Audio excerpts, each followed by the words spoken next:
प्राचीन काल का मानव ज्यादातर आहार की खोज में एक जगह से दूसरे जगह भटकता रहता था और उन जगहों पर बस जाता था जिस जगह पास में नदियाँ जल हो।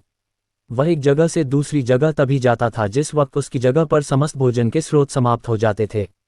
जानवर और पंछी भी आमतौर पर एक जगह से दूसरी जगह पर जाते थे। चूंकि प्राचीन काल के मानव के लिए भोजन का प्रमुख स्रोत पशु थे, इसलिए वह भी उनके साथ चला जाता था। इसके अतिरिक्त अलग अलग वृक्ष और पौधे भी विभिन्न मौसमों में फलों और सब्जियों को पैदा करते थे। इस तरह प्राचीन काल का मानव में मौसम के हिसाब से चलता था। वह समूहों में इसलिए चलता था क्योंकि इससे उसे रक्षा की भावना मिलती थी। वर्तमान समय की जिंदगी हम जिस तरह से जीते हैं वह जिंदगी से पूर्ण तरह से अलग है। जो मानव हजारों साल पहले जीता था, पुराने समय या पाषाण युग तकरीबन 20 लाख साल पहले के वक्त में मानव जंगली पशुओं के मध्य जंगलों में रहता था। भोजन खोजने के लिए संघर्ष करते हुए उसने जंगली पशुओं का शिकार किया, मछलियों और पक्षियों को पकड़ा हुआ और अपने भूख को बुझाने के लिए उनको खाया। वह फल सब्जियों और पत्तियों के लिए पेड़ों पर चढ़ा। इस तरह प्राचीन काल के मानव को शिकारी संग्रह करने वाला के रूप में भी जाना जाता है। वह गुफाओं में रहता था। आधुनिक वक्त के व्यक्ति की तरह उस जमाने का व्यक्ति भी अपने परिजनों के साथ रहना पसंद करता था। शुरुआती वक्त में पैदल फिरने वाले मनुष्य ने शीघ्रता ही पहिए का आविष्कार किया और लंबी दूरी की यात्रा करने के लिए बैलगाड़ी का निर्माण किया। उसने पत्थर और लकड़ी की सहायता से अनेक उपकरण भी तैयार किए। जीवन शैली, संस्कृति और दूसरे पहलुओं का विकास हुआ और उसके बाद के मानव को आधुनिक समय के मानव के रूप में जाना जाने लगा। मानव के विकास ने उसे आधुनिक मनुष्य का नाम दिया।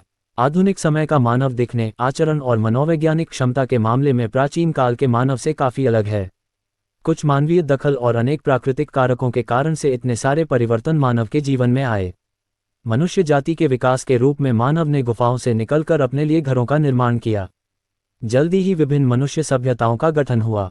जीवन को श्रेष्ठ बनाने के लिए नई वस्तुओं का निर्माण करने के लिए मानव का ध्यान भोजन के लिए शिकार से दूसरी वस्तुओं की ओर स्थानांतरण हो गया। ये एक नए समय का प्रारंभ था और इस समय में रहने वाले पुरुषों को मध्यकाल का मानव कहा जाता है। इसी वक्त शारीरिक गुणों और साथ ही मानव की सोच के स्तर में पाषाण समय के मानव के मुकाबले में बहुत ज़्यादा विकास हुआ।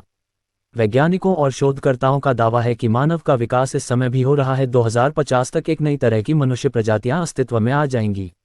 मानव की औसत आयु 100 से 120 साल तक बढ़ने की संभावना है।